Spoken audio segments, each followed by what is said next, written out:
আপনারা আমার সাথে কেউ সেলফি তুলতে পারতেন না, কারণ আমি একটা খবর পাইছি সিরিয়াসলি যে 2-3 দিনের ভিতরে একটা গ্রুপ ঘুরতেছে আমারে মারবার লাগি। যেভাবে আমি পাইছি, আমার সিকিউরিটি আমি বিশ্বাস করি উপরে আল্লাহ নিচে আমার এলাকার মানুষ। অন্য কেউ হইল তো আজকে মাঠও আইল না নে, আমি মাঠও আইছি।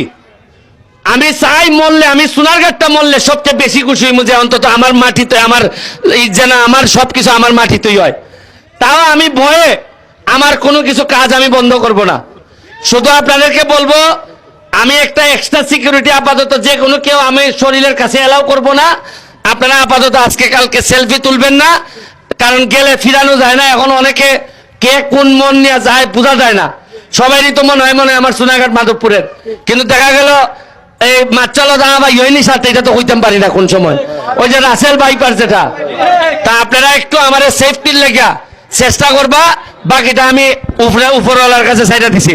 আমরা একটা আপনার আনন্দের লাগিয়া, সোনারঘাট মাধবপুরের আনন্দের লাগিয়া আগামী 10 তারিখ থেকে আমরা একটা আমন্ত্রণমূলক গোল্ড কাপ হোক অথবা 2 লাখ টাকা প্রথম পুরস্কার, আমরা আমন্ত্রণমূলক মিনিমাম 10 থেকে 15টা জেলারে আমরা দাওয়াত দিব।